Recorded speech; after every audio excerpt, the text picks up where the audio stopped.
नमस्कार। आज हम एक बहुत ही अलग किस्म के आर्थिक सोच की गहराई में उतर रहे हैं।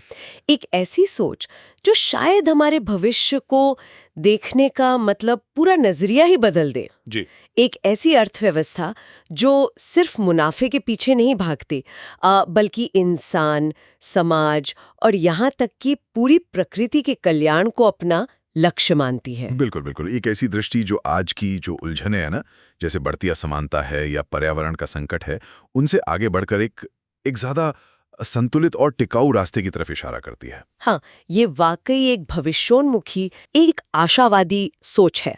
तो हमारी आज की ये जो गहन बातचीत है, ये श्री प्रभात रंजन सरकार के विचारों पर आधारित है। खासतौर पर उनकी जो किताब है नव्य मानवतावादी अर्थशास्त्र, चतुर्आयामी अर्थनीति, हाँ उसके कुछ अंशों पर। जी। हमारा मकसद ये है कि इस नव्य मानवतावादी अर्थशास्त्र के मूल तत्वों को समझा जाए कि भाई ये है क्या, आज की जो सोच चल रही है उससे कैसे अलग है और क्यों ये आने वाले समय के लिए इतनी जरूरी हो सकती है। और ये समझना इसलिए भी जरूरी है क्योंकि हम अक्सर अर्थ शब्द को पकड़ लेते हैं और उसे सिर्फ पैसे से जोड़ देते हैं। हाँ बिल्कुल। जैसे एडम स्मिथ ने कहा था। हाँ, कि अर्थशास्त्र धन का विज्ञान है। लेकिन अगर हम भारतीय परंपरा में देखें तो अर्थ का मतलब सिर्फ पैसा नहीं है, उसका मतलब है अभाव पूर्ति। अभाव पूर्ति। अच्छा। हाँ, यानी जरूरतों को पूरा करना। और जरूरतें तो कई तरह की होती हैं, मतलब सिर्फ तन की नहीं, मन की भी होती हैं और शायद आत्मा की भी। हाँ, यहीं से बात एकदम दिलचस्प हो जाती है। मतलब कि अर्थव्यवस्था सिर्फ फैक्ट्रियों या बाजारों या स्टॉक मार्केट तक ही नहीं है, ये हमारे मन से, हमारे समाज से और हमारे पर्यावरण से भी सीधी सीधी जुड़ी हुई है। ये तो सोचने का एक बिल्कुल नया फ्रेमवर्क लगता है। बिल्कुल। ये सोच यही मानती है कि अर्थव्यवस्था का जो दायरा है ना, वो बहुत बड़ा है। वो सिर्फ चीजें बनाने और बेचने का हिसाब किताब नहीं है, बल्कि वो इंसानी जिंदगी के हर पहलू को और प्रकृति के हर कण को प्रभावित करती है। और यहीं से जो मौजूदा आर्थिक मॉडल है, उसकी सीमाएं भी साफ नजर आने लगती हैं। अच्छा, तो अगर हम आज की जो मुख्य धारा की आर्थिक सोच है, जो ज्यादातर जैसे आपने कहा मुनाफे और ग्रोथ पर ही टिकी है, उसमें से क्या बुनियादी कमियां दिखती हैं? मतलब क्यों एक नई सोच की जरूरत महसूस हुई? देखिए, जब सारा जोर, सारा फोकस सिर्फ पैसा बनाने पर और खपत बढ़ाने पर होता है, तो इसके कई अनचाहे नतीजे निकलते हैं। पहला तो यह है कि इंसानी जरूरतों का दायरा बहुत संकुचित हो जाता है, बहुत सिकुड़ जाता है। हमारी जो गहरी मानसिक जरूरतें हैं, भावनात्मक जरूरतें हैं, जैसे सुकून है, एक जुड़ाव का एहसास, आत्मसम्मान है, ये सब अक्सर नजरअंदाज हो जाती हैं। पैसा और सामान तो शायद बढ़ जाता है, पर वो जो अंदर का खालीपन है, वो नहीं भरता। आप देखिए, आज दुनिया भर में मानसिक तनाव कितना बढ़ रहा है। ये शायद इसी का एक उदाहरण है। ये तो महसूस किया है। और फिर वो उपभोक्तावाद का दबाव, विज्ञापन हमें लगातार मतलब यकीन दिलाते रहते हैं कि बस ये अगली नई चीज खरीद लो और तुम खुश हो जाओगे। हाँ, एक अंतहीन दौड़ है ये तो। बिल्कुल सही कहा। ये कृत्रिम इच्छाएं पैदा करता है ना, आर्टिफिशियल डिजायर्स, और हमें एक तरह से मानसिक रूप से थकाता भी है। लेकिन इससे भी एक ज्यादा गंभीर मुद्दा है, वो है प्रकृति का अंधाधुंध शोषण। हाँ। मौजूदा मॉडल ये मानकर चलता है कि जो प्राकृतिक संसाधन हैं वो मुफ्त हैं और असीमित हैं, बस उन्हें इस्तेमाल करते जाओ, निकालते जाओ। नतीजा हम देख ही रहे हैं, जलवायु परिवर्तन, जैव विविधता का विनाश, प्रदूषण। हाँ, ये सब उसी सोच की देन है। हम असल में उस डाल को ही काट रहे हैं जिस पर हम बैठे हैं। ये तस्वीर तो वाकई चिंताजनक है। तो फिर इस सोच के मुकाबले ये जो नव्य मानवतावादी अर्थशास्त्र है, ये क्या अलग रास्ता सुझाता है? ये कैसे इस दायरे को मतलब बड़ा करता है? यहीं पर श्री प्रभात रंजन सरकार का नव्य मानवतावाद और उस पर आधारित जो अर्थशास्त्र है, वो सामने आता है। ये कहता है कि भाई, अर्थव्यवस्था सिर्फ इंसानों के लिए नहीं हो सकती। ये ब्रह्मांड, खासकर हमारा ग्रह पृथ्वी, ये तो असंख्य जीव जंतुओं, पेड़ पौधों, नदियों, पहाड़ों से भरा है। ये सब मिलकर एक बहुत ही जटिल और खूबसूरत इकोसिस्टम बनाते हैं। नव्य मानवतावादी अर्थशास्त्र का लक्ष्य सिर्फ इंसानी समाज का विकास नहीं है, बल्कि इस पूरे इकोसिस्टम का संतुलित विकास और कल्याण है। मतलब हम सिर्फ अपने फायदे का ना सोचें, बल्कि पूरी पृथ्वी और इस पर रहने वाले हर जीव के बारे में सोचें। ये तो बहुत बड़ी जिम्मेदारी हुई। हाँ, बिल्कुल। ये लाइव एंड लेट लिव, जियो और जीने दो के सिद्धांत को अर्थव्यवस्था के केंद्र में रखता है। इंसान इस ग्रह का कोई मालिक नहीं है, बल्कि इस बड़े परिवार का एक सदस्य है, एक अहम सदस्य। और उसकी जिम्मेदारी है कि वो बाकी सदस्यों का भी ध्यान रखे। इसी सोच को जमीन पर उतारने के लिए एक व्यवहारिक ढांचा दिया गया है, और वही है चतुरायामी अर्थनीति। चतुरायामी अर्थनीति, 4 डायमेंशंस ऑफ इकोनॉमी, यानी अर्थव्यवस्था के 4 पहलू या आयाम। ये जानना वाकई दिलचस्प होगा, ये कौन से 4 आयाम हैं और ये मिलकर काम कैसे करते हैं? क्या ये आज की चुनौतियों का कोई ठोस समाधान दे पाते हैं? हाँ, ये संरचना इस पूरी सोच को एक, आप कह सकती हैं, प्रैक्टिकल रूप देती है। ये 4 आयाम हैं। पहला, जन अर्थनीति यानी पीपल्स इकोनॉमी। ये आम लोगों की बुनियादी जरूरतों पर केंद्रित है। अच्छा। दूसरा, मानस अर्थनीति, साइको इकोनॉमी। ये मानसिक और बौद्धिक कल्याण पर। ये नाम बहुत अलग है। हाँ। तीसरा है वाणिज्यिक अर्थनीति, कमर्शियल इकोनॉमी, यानी व्यापार और बाजार की भूमिका। और चौथा, सामान्य अर्थनीति, जनरल इकोनॉमी, यानी अर्थव्यवस्था के जो मूलभूत सिद्धांत हैं। ये चारों मिलकर एक ऐसी अर्थव्यवस्था बनाते हैं जो सिर्फ भौतिक नहीं बल्कि मानसिक, सामाजिक और हाँ, पर्यावरणीय संतुलन पर भी ध्यान देती है। चलिए इसे एक एक करके समझते हैं। पहला आपने बताया जन अर्थनीति। इसका क्या मतलब है? ये आम आदमी की जिंदगी से कैसे जुड़ता है? देखिए, जन अर्थनीति का सीधा सरोकार है जीवन की जो मूलभूत आवश्यकताएं हैं उनसे, जैसे अन्न, वस्त्र, आवास, शिक्षा और चिकित्सा। आज के जमाने में हम इसमें स्वच्छ पानी, ऊर्जा, परिवहन और संचार को भी जोड़ सकते हैं, है ना? ये वो न्यूनतम जरूरतें हैं जिनके बिना कोई भी इंसान एक सम्मानजनक जीवन नहीं जी सकता। ठीक है, ये तो बुनियादी जरूरतें हैं, बेसिक नीड्स। लेकिन ये जन अर्थनीति इन्हें सुनिश्चित कैसे करती है? तरीका क्या है? इसका जो केंद्रीय विचार है वो है सुनिश्चित क्रय क्षमता, गारंटीड परचेजिंग पावर। सुनिश्चित क्रय क्षमता। हाँ, यानी समाज के हर व्यक्ति के पास इतनी आर्थिक क्षमता होनी ही चाहिए कि वो अपनी ये न्यूनतम जरूरतें पूरी कर सकें। और ये कोई खैरात या सब्सिडी की बात नहीं है, ये हर नागरिक का एक तरह से संवैधानिक अधिकार होना चाहिए। ये तो बहुत बहुत क्रांतिकारी विचार लगता है। आजकल यूनिवर्सल बेसिक इनकम यूबीआई की काफी चर्चा होती है दुनिया भर में। क्या ये कुछ वैसा ही है या उससे अलग है? ये यूबीआई से भी एक कदम आगे जाता है, ऐसा मैं मानता हूँ। यूबीआई में क्या है, वो सिर्फ नकद पैसा देने की बात करता है, जबकि ये विचार जरूरतों की पूर्ति की गारंटी पर जोर देता है। अच्छा। हो सकता है ये सीधे सामान्य सेवा के रूप में हो या फिर इतनी क्रय शक्ति दी जाए कि जरूरतें पूरी हो सके। साथ ही इसे हासिल करने के लिए ये सिर्फ पैसा देना काफी नहीं मानता, ये अर्थव्यवस्था के ढांचे में ही बदलाव की बात करता है। जैसे ये एकाधिकार यानी मोनोपोली और शोषण को खत्म करने के लिए उत्पादन के जो साधन हैं उन्हें ज्यादा से ज्यादा सहकारी यानी कोऑपरेटिव बनाने पर जोर देता है। सहकारी मॉडल जैसे हमारे यहाँ अमूल का एक बहुत सफल उदाहरण है। बिल्कुल बिल्कुल। आप सोचिए, अगर ज्यादातर बड़े उद्योग मुनाफा कमाने वाली कुछ गिनी चुनी कंपनियों के बजाय सहकारी समितियों द्वारा चलाए जाएं, तो क्या होगा? मुनाफा कुछ लोगों के जेब में जाने के बजाय वापस समुदाय के विकास में लगेगा, सदस्यों के कल्याण में लगेगा। तो जन अर्थनीति का लक्ष्य है सबके लिए रोजगार, गरीबी का पूरी तरह से उन्मूलन और खासकर ग्रामीण अर्थव्यवस्था का तेज विकास, ताकि शहरों पर जो बोझ बढ़ रहा है वो कम हो। असल में ये सुनिश्चित करना है कि विकास का लाभ समाज के सबसे निचले पायदान पर खड़े व्यक्ति तक पहुंचे। और ये सब प्राउड के व्यवहारिक ढांचे के तहत आता है, जो इन सिद्धांतों को लागू करने का एक पूरा तरीका बताता है। ये तो हुई तन की जरूरतें, भौतिक जरूरतें। लेकिन वो जो दूसरा आयाम आपने बताया, मानस अर्थनीति, ये नाम ही बहुत उत्सुकता जगा रहा है। मन का अर्थशास्त्र। क्या अर्थव्यवस्था हमारे मन को भी प्रभावित करती है? और ये मानस अर्थनीति इसमें क्या भूमिका निभाती है? हाँ, ये इस पूरी सोच का शायद सबसे अनूठा और मैं कहूँगा कि आज के समय में बेहद प्रासंगिक पहलू है। अगर जन अर्थनीति शरीर का पेट भरती है, तो मानस अर्थनीति हमारे मन और हमारी बुद्धि को खुराक देती है, उसे पोषण देती है। आज हम टेक्नोलॉजी और सूचना के विस्फोट के युग में जी रहे हैं ना। जानकारी की कोई कमी नहीं, लेकिन क्या हम मानसिक रूप से ज्यादा शांत और संतुष्ट हैं? शायद नहीं। बात तो सही है। तनाव, डिप्रेशन, अकेलापन, ये सब समस्याएं तो जैसे बढ़ती ही जा रही हैं। तो मानस अर्थनीति इससे कैसे निपटती है? इसका क्या रोल है? इसके 2 मुख्य काम हैं। पहला, उन ताकतों का मुकाबला करना जो हमारे मन का शोषण करती हैं। मन का शोषण? हाँ, आप सोचिए, आज का बाजार और ये जो विज्ञापन जगत है, ये कैसे काम करता है? ये हमारी असुरक्षाओं को, हमारी इच्छाओं को कुरेदता है और हमें लगातार नई नई चीजें खरीदने के लिए उकसाता रहता है। इसे ही कृत्रिम इच्छाएं पैदा करना कहते हैं। मानस अर्थनीति का एक काम है समाज को इस उपभोक्तावादी मानसिकता के प्रति जागरूक करना, उसे समझाना और उससे बचाना। ये उन आर्थिक और सामाजिक ढांचों का भी पर्दाफाश करती है जो लोगों के लालच या डर का फायदा उठाकर अपना मुनाफा कमाते हैं और समाज में एक तरह का मानसिक बिखराव पैदा करते हैं। जैसे शायद सोशल मीडिया पर हम दूसरों के एकदम परफेक्ट दिखने वाली जिंदगी देखते हैं और फिर हमें अपनी जिंदगी में कमी महसूस होने लगती है, या किसी खास ब्रांड को ना अपना पाने पर एक अधूरापन महसूस होता है।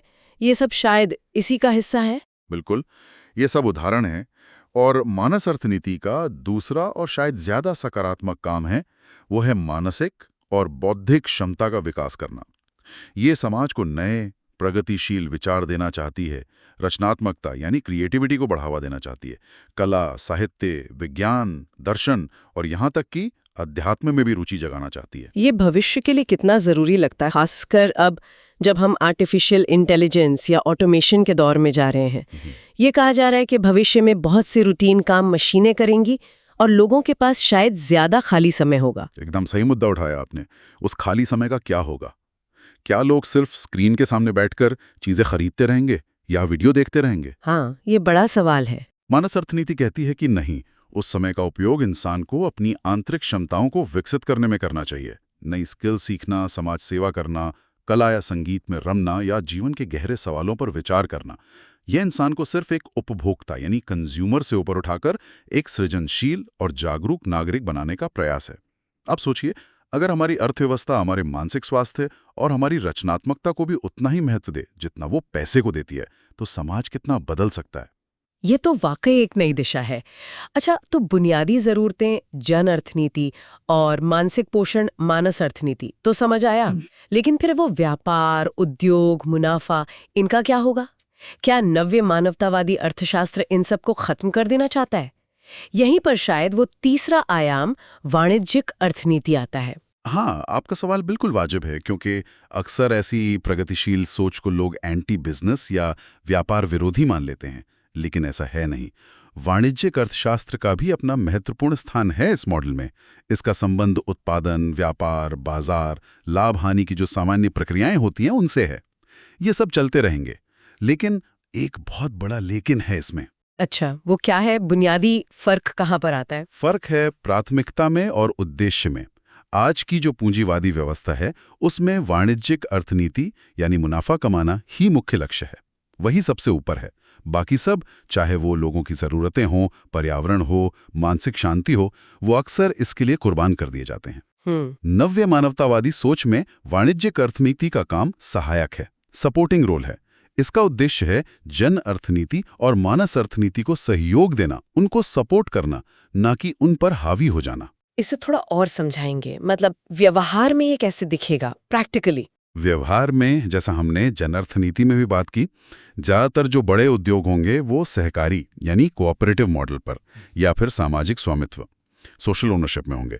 छोटे और मध्यम व्यापार भी होंगे, बेशक होंगे, लेकिन उन्हें नैतिक नियमों और सामाजिक कल्याण के दायरे में रहकर काम करना होगा। मुनाफा कमाना गलत नहीं माना गया है, लेकिन मुनाफा ही एकमात्र लक्ष्य नहीं हो सकता। उद्देश्य होगा समाज की ज़रूरतों को कुशलता से, एफिशिएंटली पूरा करना, और इस प्रक्रिया में जो लाभ हो उसे फिर से समाज के विकास में लगाना। आप कल्पना कीजिए एक ऐसी कंपनी की जिसका पहला लक्ष्य अपने ग्राहकों को अच्छी सेवा देना है, अपने कर्मचारियों का ख्याल रखना है और पर्यावरण को नुकसान नहीं पहुंचाना है, और मुनाफा कमाना उसके बाद आता है, एक नतीजे के तौर पर। यह है वाणिज्यिक अर्थनीति का नया रूप। और चौथा और आखिरी आयाम है सामान्य अर्थनीति। ये क्या है और बाकी तीनों से ये कैसे जुड़ा हुआ है? सामान्य अर्थनीति उन मूलभूत आर्थिक सिद्धांतों और नियमों की बात करती है जो किसी भी अर्थव्यवस्था को चलाने के लिए जरूरी होते हैं, जैसे उत्पादन के कारक क्या हैं, फैक्टर्स ऑफ प्रोडक्शन, वितरण यानी डिस्ट्रीब्यूशन कैसे होगा, मूल्य निर्धारण यानी प्राइसिंग कैसे तय होगी, मांग और आपूर्ति, सप्लाई एंड डिमांड का संतुलन, मुद्रा का प्रवाह, मनी सर्कुलेशन कैसे काम करेगा, वगैरह वगैरह। ये वही सब सिद्धांत है जो हम आमतौर पर अर्थशास्त्र की किताबों में पढ़ते हैं। तो फिर इसमें नया क्या हुआ? ये तो पारंपरिक अर्थशास्त्र जैसा ही लग रहा है। नया है इन सिद्धांतों का इस्तेमाल करने का तरीका और उनकी दिशा। अच्छा, पारंपरिक अर्थशास्त्र में क्या होता है, इन औजारों का इस्तेमाल अक्सर अधिकतम मुनाफा कमाने के लिए किया जाता है। भले ही उससे समाज में असमानता बढ़ जाए या पर्यावरण को नुकसान पहुंचे। नव्य मानवतावादी अर्थनीति में इन्हीं सिद्धांतों और इन्हीं औजारों का इस्तेमाल सबके कल्याण के लिए किया जाएगा, इंसानों का भी, जीव जंतुओं का भी और प्रकृति का भी। यानी लक्ष्य बदल गया है। अब उद्देश्य मुनाफा अधिकतम करना नहीं है, बल्कि सामूहिक कल्याण को अधिकतम करना है। मान लीजिए मांग और आपूर्ति का नियम तो रहेगा, लेकिन सामान्य अर्थनीति ये सुनिश्चित करेगी कि जो बुनियादी जरूरतें हैं, जैसे खाना या दवाएं, उनकी आपूर्ति हमेशा बनी रहे, भले ही उसमें उस वक्त तात्कालिक मुनाफा कम क्यों ना हो। समझ गई। तो ये चारों आयाम, जन, मानस, वाणिज्यिक और सामान्य, ये सब मिलकर एक पूरी तस्वीर बनाते हैं, एक होलिस्टिक व्यू। अगर हम इन सबको एक साथ देखें तो इस नव्य मानवतावादी अर्थशास्त्र का सार क्या निकलता है, इसका निचोड़ क्या है? इसका सार, इसका एसेंस ये है कि अर्थव्यवस्था कोई अलग-थलग मशीन नहीं है जिसे हम अपनी मर्जी से चला सकें। नहीं, ये जीवन का एक अभिन्न अंग है। और जीवन सिर्फ इंसान का नहीं है, ये पूरी सृष्टि का है। इसमें पेड़-पौधे, जीव-जंतु, नदियां, पहाड़ सब आते हैं। इसलिए अर्थव्यवस्था का उद्देश्य सिर्फ इंसानी इच्छाओं की पूर्ति करना नहीं हो सकता। उसका उद्देश्य होना चाहिए इस पूरे ग्रह के संतुलन को बनाए रखना और सभी जीवों के कल्याण को सुनिश्चित करना। ये एक गहरी जिम्मेदारी का भाव है। ये सोच मानती है कि इस धरती के जो संसाधन हैं, उन पर सिर्फ हमारा यानी आज की पीढ़ी का हक नहीं है, आने वाली पीढ़ियों का भी हक है और अन्य सभी जीवों का भी हक है। ये एक तरह से वसुधैव कुटुंबकम यानी पूरी पृथ्वी एक परिवार है, इस भावना को आर्थिक धरातल पर उतारने का प्रयास है। और आपने पहले प्राउड का जिक्र किया था, क्या यही वो व्यवहारिक ढांचा है, वो प्रैक्टिकल फ्रेमवर्क है जो इस दर्शन को, इस फिलॉसफी को लागू करने की बात करता है? बिल्कुल। प्राउड यानी प्रोग्रेसिव यूटिलाइजेशन थ्योरी या प्रगतिशील उपयोग तत्व, इसी नव्य मानवतावादी अर्थशास्त्र का व्यवहारिक खाका है, उसका एक्शन प्लान है। ये सिर्फ एक थ्योरी नहीं है, बल्कि भविष्य के समाज और अर्थव्यवस्था का एक ब्लूप्रिंट है। इसके मुख्य लक्ष्य वही हैं जिन्हें हमने इन 4 आयामों में देखा और समझा। पहला, सभी की न्यूनतम आवश्यकताओं की गारंटी। दूसरा, हर तरह के शोषण का अंत, चाहे वो आर्थिक हो या मानसिक। तीसरा, विकेंद्रीकृत यानी डिसेंट्रलाइज्ड और सहकारी अर्थव्यवस्था। चौथा, लोगों के मानसिक और आध्यात्मिक विकास के लिए भरपूर अवसर। और सबसे महत्वपूर्ण, पूरी सृष्टि जिसमें जीव जंतु, वनस्पति, पर्यावरण सब शामिल हैं, उसके संतुलित विकास की गारंटी। प्राउड इन लक्ष्यों को हासिल करने के लिए कॉन्क्रीट नीतियां और कार्यक्रम सुझाता है। तो संक्षेप में हम ये कह सकते हैं कि नव्य मानवतावादी अर्थशास्त्र वो क्यों है, मतलब हमें क्या करना चाहिए, एक लक्ष्य क्या है, और प्राउड वो कैसे है, मतलब उस लक्ष्य तक पहुंचेंगे कैसे। हाँ, अब बिल्कुल ऐसा कह सकती हैं।